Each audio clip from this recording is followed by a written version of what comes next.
3 trajectoires, une nuit, un paradoxe.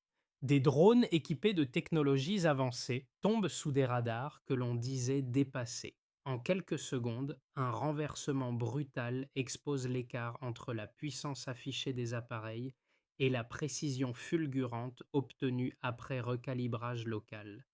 Que révèle vraiment cet effondrement soudain d'un rapport de force alors même que Ibrahim Traoré dirige une armée aux ressources limitées?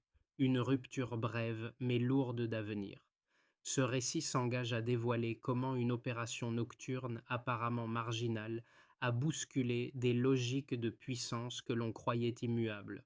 L'enjeu principal se condense en 10 à 12 mots: comprendre comment un pays donné pour vulnérable peut inverser une dynamique technologique. En suivant pas à pas les signaux, les recalibrages improvisés et les décisions en chaîne, l'analyse montrera pourquoi cette neutralisation a révélé un fossé stratégique longtemps sous-estimé. Chaque élément présenté, de la première anomalie radar aux trajectoires abattues, éclaire un paysage géopolitique où les rapports de force ne sont plus figés. Et un s'impose. Si 3 drones ont suffi à déstabiliser plusieurs puissances, que se passerait-il si d'autres nations africaines adoptaient la même logique d'autonomie? Le apparaît dès les premières heures. En moins de 48 heures, 3 trajectoires sont confirmées comme appartenant à un réseau occidental, avec un taux de détection inattendu de 88%. Ce chiffre, qui dépasse largement les performances antérieures des radars burkinabés, explique pourquoi la réaction conduite sous l'autorité d'Ibrahim Traoré a pris de court plusieurs observateurs extérieurs. Pour comprendre cette nuit décisive, il faut remonter aux signaux qui, durant des semaines, ont alerté bergers, soldats et habitants. Lumière dérivante, ombre glissant entre les nuages, vrombissements métalliques. D'abord perçus comme des anomalies isolées, ces indices ont fini par dessiner un motif stable. Lorsque les témoignages convergent, l'armée, malgré un équipement limité, déclenche une enquête interne. Les ingénieurs, travaillant sur des systèmes souvent jugés obsolètes, découvrent rapidement que les objets volants suivent des routes calibrées, opèrent en formation et s'attardent au-dessus de zones récemment nationalisées. Ce ne sont pas des survols erratiques. C'est une observation méthodique des points critiques du pays, des frontières aux infrastructures minières. La question centrale glisse alors de qui surveille à pourquoi maintenant. Chaque donnée collecte une pièce supplémentaire du puzzle: les trajectoires répétées, les vitesses quasi constantes, les altitudes compatibles avec des appareils de reconnaissance avancés. L'ensemble renforce la suspicion d'une opération pensée pour maintenir une influence indirecte dans le Sahel. Dans ce contexte, l'analyse de Traoré prend une ampleur plus large. L'incursion n'est pas une erreur technique, mais un signal adressé à un pays jugé trop affirmatif dans sa quête d'autonomie. Lorsque les radars recalibrés révèlent la véritable nature de ces appareils, la riposte devient logique. Ce n'est plus une simple affaire de défense ponctuelle, mais une étape dans une dynamique géopolitique où le moindre acte pèse lourd. Les premiers acteurs de cette séquence ne sont ni des stratèges, ni des officiers haut gradés, mais quelques opérateurs discrets répartis dans des stations vieillissantes. Leurs observations, d'abord fragmentaires, deviennent les briques essentielles d'une compréhension plus large. Un opérateur remarque des retours d'écho réguliers sur un radar ancien, un autre, à plusieurs kilomètres, identifie des points lumineux suivant un couloir aérien identique plusieurs soirs de suite. Ces signaux faibles, alignés et vérifiés, transforment de simples anomalies atmosphériques en indices cohérents. Dans les jours qui suivent, ingénieurs et techniciens se mobilisent malgré un matériel limité. Ils modifient les filtres, réduisent les parasites, recoupent les trajectoires. Peu à peu, ils distinguent des profils de vol trop réguliers pour être accidentels. Les survols s'attardent sur des zones minières, frôlent des infrastructures récemment nationalisées et décrivent une cartographie implicite d'intérêts extérieurs. Ce travail collectif change la donne bien avant la nuit décisive. Sans ces constats répétés, aucune riposte n'aurait pu être envisagée. La vigilance de terrain, patiente et méthodique, devient l'élément déclencheur de toute la séquence qui suivra sous la conduite d'Ibrahim Traoré. L'essentiel tient en une phrase: leur capacité à reconnaître un motif avant qu'il ne soit trop tard. Cette lucidité précoce montre que la résistance technologique d'un pays ne dépend pas uniquement de son matériel, mais de l'attention que ses équipes accordent aux détails les plus discrets. Une vigilance isolée, lorsqu'elle se répète et se coordonne, peut renverser une dynamique entière. Avant la riposte, les survols paraissaient dispersés. Après plusieurs jours d'observation, chaque trajectoire révèle une logique plus ferme. Au départ, quelques anomalies se succèdent sans cohérence apparente. Un crépitement inhabituel sur un radar ancien, une variation de fréquence qui ressemble à un simple artefact de la saison sèche. Puis, un opérateur note que les échos reviennent à intervalles réguliers. Dans une autre station, un technicien observe un point lumineux descendant lentement avant de remonter brusquement. Mis côte à côte, ces événements prennent une signification nouvelle. Les ingénieurs consolidèrent alors toutes les données. Ils recalibrent les filtres, éliminent les parasites et parviennent à isoler un faisceau de signaux répétitifs. Cette étape marque une bascule, ce qui n'était qu'une suspicion devient une certitude opérationnelle. Plusieurs drones étrangers survolent des zones stratégiques, dont des secteurs miniers récemment nationalisés. Au quartier général, les cartes se remplissent d'échos ordonnés: lignes, vitesse, altitude. Les couloirs aériens utilisés correspondent à des axes capables d'assurer une surveillance précise des infrastructures sensibles. La tension monte rapidement. Les équipes s'activent. Tests de recalibrage, simulation de trajectoire, renforcement des équipes de nuit. Chaque rotation révèle un peu plus le schéma global. Un climat de veille continue s'installe. Ce n'est plus seulement un suivi technique, mais une lutte silencieuse pour comprendre l'intention derrière ces appareils. Dans la salle de contrôle, la carte du ciel devient une mosaïque mouvante. Minute après minute, les opérateurs suivent des rythmes qui trahissent une logique militaire structurée. Puis survient le moment où tout bascule. Une nuit, trois échos presque simultanés apparaissent sur les moniteurs. Formation serrée, altitude stable, vitesse compatible avec une mission de reconnaissance avancée. L'opération, jusqu'alors théorique, devient une réalité urgente. Sous l'impulsion d'Ibrahim Traoré, l'ordre de neutralisation est donné. Les opérateurs verrouillent les trajectoires. La première roquette fend le ciel. Impact net. Le drone s'effondre en quelques secondes. Un second appareil suit la même trajectoire calculée. Il est frappé à son tour. Puis vient le troisième, abattu selon un schéma presque identique. Dans la salle de contrôle, personne ne célèbre. Les équipes restent figées, conscientes d'avoir franchi un seuil stratégique majeur. Ce qu'elles venaient d'accomplir dépasse la simple interception. C'est une démonstration de maîtrise technique et de réactivité. Le calme qui revient n'a rien de rassurant, car derrière cette neutralisation se cache une nouvelle phase: comprendre les conséquences de cet acte. L'équipe réalise que cette opération n'est pas un aboutissement, mais un point de départ. Les trajectoires abattues forcent une relecture complète du rapport de force régional. Le pays vient de prouver en une seule nuit qu'il peut défier des systèmes supposés supérieurs. Chaque instant de cette séquence, des premiers signaux faibles aux impacts successifs, construit une chaîne d'événements où chaque maillon compte. C'est la démonstration que la vigilance, la coordination et une volonté politique forte peuvent converger pour renverser un rapport de force inscrit depuis longtemps. La bascule quantitative commence par une évidence longtemps sous-estimée: La capacité initiale des radars burkinabés ne dépassait qu'un rayon opérationnel limité, résultat d'un parc vieillissant. Baseline fragile, performance modeste, marge d'erreur élevée, tel était le cadre de départ.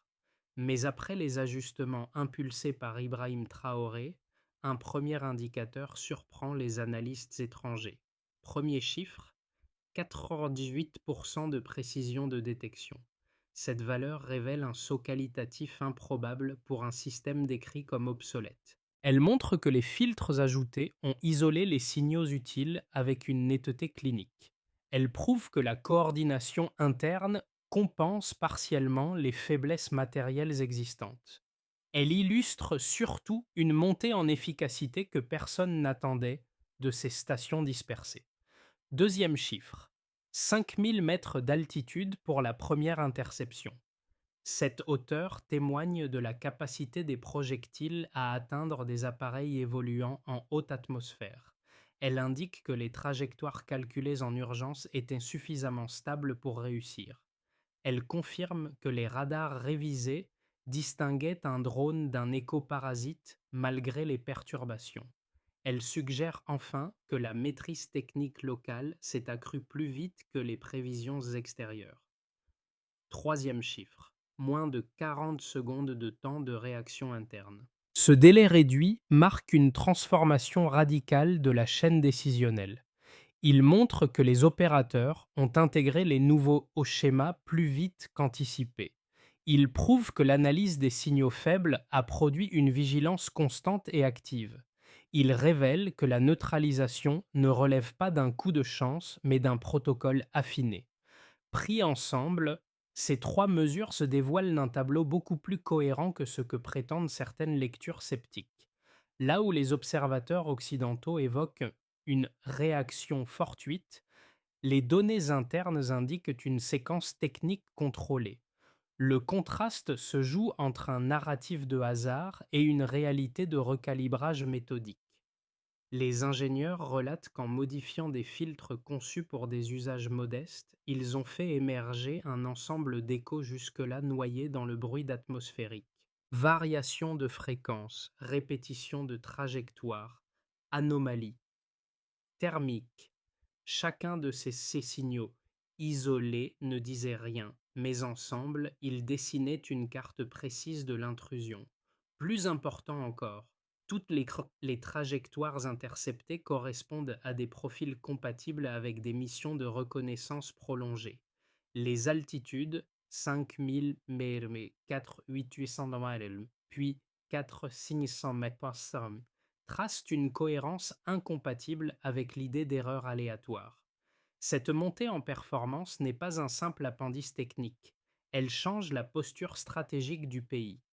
Les opérateurs, autrefois limités par la latence des équipements, deviennent capables de suivre en temps réel des appareils qu'ils auraient perdus auparavant. L'ingéniosité amplifie la technologie et non l'inverse. Pour les analystes extérieurs, cette inversion crée un malaise. Comment un pays jugé périphérique a-t-il pu produire une telle stabilisation technique en si peu de temps? La réponse se trouve dans le trio données, coordination, décision, articulé autour de la volonté de Ibrahim Traoré. Les chiffres ne racontent pas simplement ce qui s'est passé, ils prouvent pourquoi la neutralisation était en fait devenue inévitable. Deux lectures opposées émergèrent immédiatement après la neutralisation des drones, chacune prétendant expliquer l'événement avec une logique cohérente.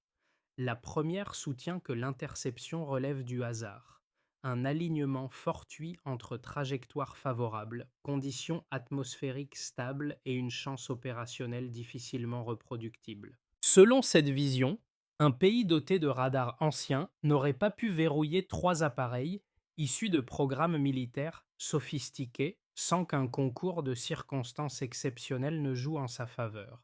Certains avancèrent même l'idée d'un dysfonctionnement interne des drones, détournant la responsabilité de la précision locale pour la replacer sur une faille technique extérieure. La seconde lecture adopte une position plus critique encore. Elle prétend que les radars burkinabés ont probablement mal interprété les signaux.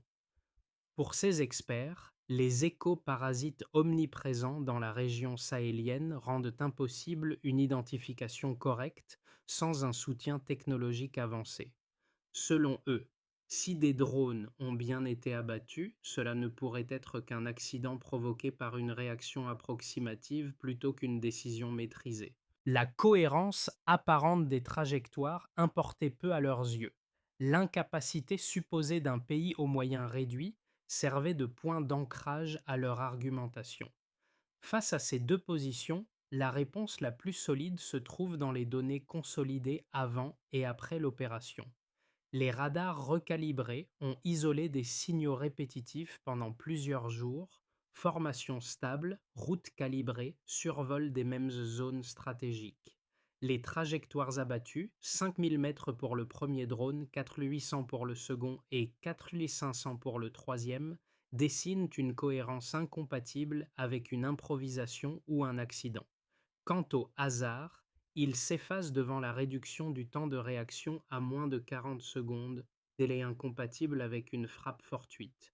Ce sont des séquences ordonnées, notées, vérifiées, puis exécutées selon un schéma précis. Ainsi, le ne minimise aucune hypothèse. Il reconnaît la cohérence interne des objections, mais montre que les faits disponibles soutiennent une lecture plus robuste. La neutralisation n'est ni un miracle ni une erreur. Elle résulte d'une montée en compétences méthodiques qui précède la nuit décisive. Un détail change tout. Au moment où l'on croyait avoir entièrement compris la logique des drones, une analyse interne révèle une dimension inattendue.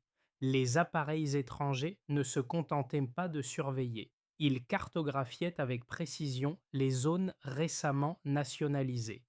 Les trajectoires modulées, les altitudes ajustées et les vitesses variant près des installations sensibles dessinent un comportement algorithmique trop structuré pour une simple reconnaissance. Sous l'impulsion d'Ibrahim Traoré, les équipes recoupent ces données et découvrent que chaque survol semble anticiper les mouvements politiques du pays.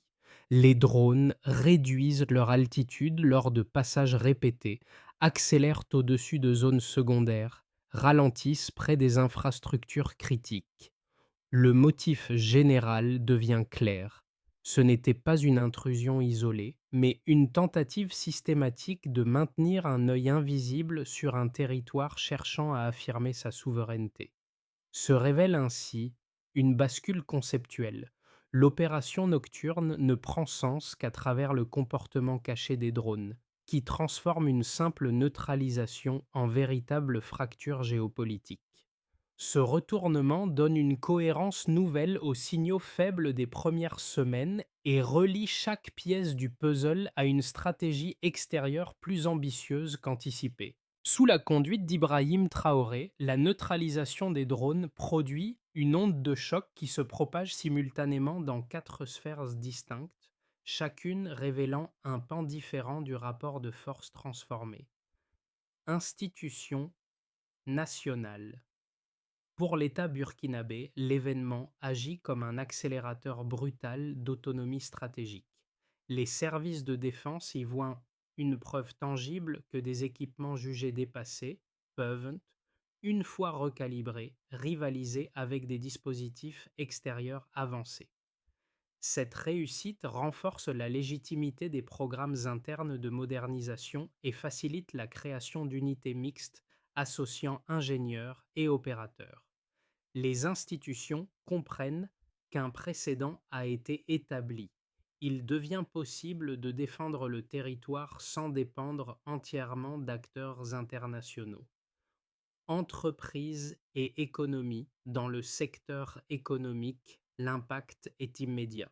Les zones minières, ciblées mais par les survols, acquièrent une nouvelle valeur stratégique. Une surveillance fiable assure une extraction plus sécurisée et améliore le pouvoir de négociation du pays. Les investisseurs régionaux, longtemps hésitants, revoient leur perception du risque et envisagent des partenariats plus solides. Cette dynamique ouvre la voie à une intégration verticale. exploité, transformé, sécurisé, qui réduit les vulnérabilités mises en lumière par les incursions aériennes. Population et dynamique sociale. Au niveau populaire, le retentissement est presque instantané.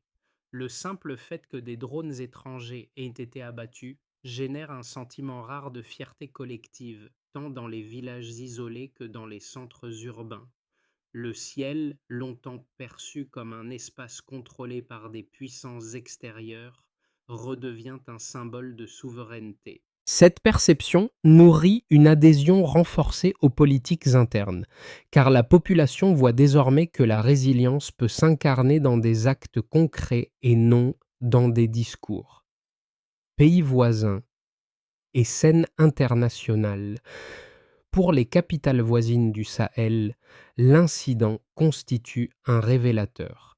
Si un pays doté de moyens limités peut neutraliser un dispositif de surveillance avancé, alors les marges de manœuvre régionales sont plus larges qu'on ne le pensait. Certaines nations envisagent de coopérer davantage, d'autres renforcent discrètement leurs propres capacités, conscientes qu'un tabou a été brisé. À l'international, les puissances occidentales doivent revoir leurs paramètres. Ignorer l'événement reviendrait à admettre que la souveraineté locale gagne du terrain. Les think tanks parlent déjà d'un point d'inflexion, où le Burkina Faso impose une relecture des équilibres au Sahel. L'ensemble compose un choc systémique, militaire, économique, social et géopolitique. Et derrière chaque effet perceptible, un moteur discret, la décision initiale d'Ibrahim Traoré d'assumer une posture active plutôt que de subir les dynamiques extérieures. Les 6 à 12 prochains mois s'annoncent déterminants pour le Burkina Faso, car la neutralisation des drones n'a pas seulement clos un épisode militaire.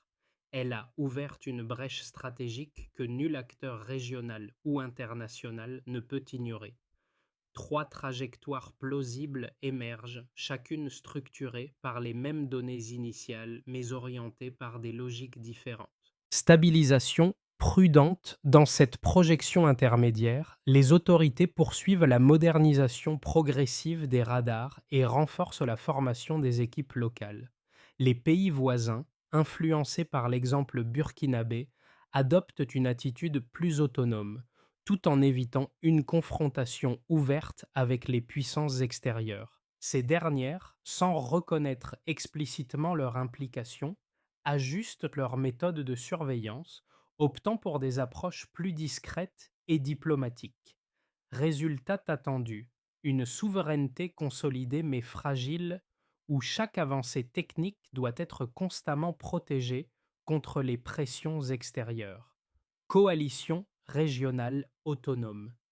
Ici, l'exploit technologique sert d'étincelle. Plusieurs pays du Sahel se regroupent pour créer un réseau de défense aérienne coordonné, réduisant considérablement leur dépendance aux équipements étrangers. Des programmes communs de formation émergent, offrant un socle durable d'ingénieurs, techniciens et opérateurs capables d'agir collectivement. Les investissements interafricains augmentent, les ressources minières sont mieux sécurisées et les États gagnent en marge de négociation. Dans ce scénario, le rapport de force continentale se réorganise. L'Afrique devient actrice d'un nouvel ordre sécuritaire, non simple spectatrice. Escalade cachée et pressions externes. Dans l'hypothèse la plus sombre, les puissances touchées considèrent la neutralisation des drones comme un affront et répondent par des mesures coercitives. Sanctions économiques, pression diplomatique, opérations clandestines, autant de leviers destinés à affaiblir les acquis stratégiques récents. Le risque d'une guerre par procuration augmente, nourri par des acteurs extérieurs cherchant à redessiner les, les équilibres du Sahel. Cette trajectoire aboutit à une polarisation accrue et à une instabilité prolongée pour l'ensemble de la région. Au-delà de ces 3 scénarios, une recommandation de pensée s'impose. Ne jamais surestimer ni sous-estimer les forces en présence. Les gains techniques récents montrent qu'un pays peut déplacer les lignes, mais la pérennité de ces avancées dépend de sa capacité à anticiper les réactions extérieures et à bâtir des alliances équilibrées. Les répercussions de cette nuit ne se limitent pas aux sphères militaires ou géopolitiques. Elles touchent directement celles et ceux qui observent, travaillent, étudient ou évoluent dans des environnements complexes où les marges de manœuvre semblent souvent réduites. Pour un public large, étudiants, professionnels, citoyens, l'épisode burkinabé devient une fenêtre sur la manière dont des dynamiques apparemment figées peuvent être réinterprétées. Les individus confrontés à des systèmes lourds. Beaucoup se reconnaissent dans ces opérateurs isolés, travaillant sur des équipements vieillissants. Leur vigilance obstinée révèle qu'une lecture attentive des signaux faibles peut transformer une situation donnée pour immuable. Ce miroir souligne que dans le travail comme dans la vie quotidienne, une petite anomalie ou un détail négligé peut devenir le point d'appui qui change tout. Les acteurs professionnels soumis à des structures hiérarchiques strictes. Pour celles et ceux qui évoluent dans des organisations complexes, l'histoire burkinabé montre que la coordination entre compétences hétérogènes, ingénieurs, techniciens, opérateurs, peut compenser un manque de moyens matériels. Elle rappelle qu'un groupe soudé, même réduit, peut créer une dynamique qui dépasse largement ses limites initiales. Les citoyens qui doutent de leur capacité d'action. Dans un monde où l'on se sent souvent submergé par des rapports de force trop vastes, cet épisode prouve que des acteurs considérés comme périphériques peuvent influencer la trajectoire d'un système d'envie. La souveraineté, loin d'être un concept abstrait, devient une pratique concrète qui commence par l'observation, puis l'action. Ainsi, ce qui s'est joué dans le ciel burkinabé devient une invitation à réexaminer sa propre place dans les structures environnantes et à reconnaître les marges de changement que l'on sous-estime trop souvent. Sous l'impulsion d'Ibrahim Traoré, transformer un exploit ponctuel en souveraineté durable exige une feuille de route claire, méthodique et mesurable. Chaque étape doit consolider les acquis techniques, réduire les vulnérabilités révélées par les incursions aériennes et ancrer les compétences au sein des structures nationales. Institutionnaliser la formation. La première priorité consiste à intégrer durablement la formation des ingénieurs, opérateurs et techniciens dans les établissements nationaux. Des modules spécialisés, détection aérienne, cybersécurité, analyse de signaux, garantissent que les compétences critiques ne reposent pas uniquement sur quelques équipes isolées. Mesures d'impact. Nombre de cohortes diplômées chaque année. Unifier et moderniser le réseau radar. Mettre en place un système synchronisé capable de réduire les interférences atmosphériques permettrait d'améliorer la précision de détection et la rapidité de réaction. L'ajout de stations secondaires, placées dans les zones les plus sensibles, renforce la couverture du territoire. Indicateurs clés. Réduction des faux positifs et latence opérationnelle. Développer une coopération sahélienne minimale. Les enjeux sécuritaires du Sahel étant partagés, une coordination régionale, échange de signaux, protocoles communs, exercices conjoints, renforcerait la résilience collective. Cette approche crée une ligne de dissuasion qui dépasse les capacités individuelles. Mesure d'efficacité, nombre de simulations conjointes réussies. Protéger les zones minières et infrastructures stratégiques. Une cartographie de risques révisée régulièrement permet d'adapter les protocoles de surveillance. Prioriser les secteurs ciblés par les drones réduit la probabilité de nouvelles incursions. Indice de suivi, temps moyen de détection dans les zones critiques. Inscrire la souveraineté technologique dans la diplomatie. Participer activement aux forums internationaux renforce la légitimité du pays, limite les pressions extérieures et stabilise les avancées obtenues. Critères d'évaluation. Reconnaissance formelle ou implicite des partenaires. Ces 5 axes structurent un chemin durable, articulé autour d'une même conviction. La souveraineté n'est pas un état, mais un processus. Revenir aux premiers instants éclaire différemment toute la séquence. Dans une station vieillissante, un opérateur isolé observait des échos répétitifs, convaincu qu'un motif se cachait derrière ces variations ténues.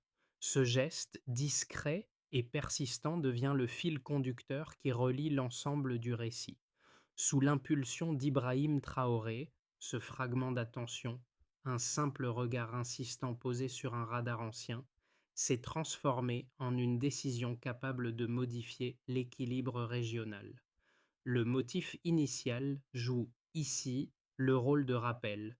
Ce ne sont pas les murs technologiques flambants neufs qui ont changé le cours de la nuit, mais la vigilance obstinée, presque silencieuse, de ceux qui scrutaient un ciel que beaucoup pensaient hors de portée. Dans les postes reculés, comme dans les centres urbains, on redécouvre une vérité longtemps négligée.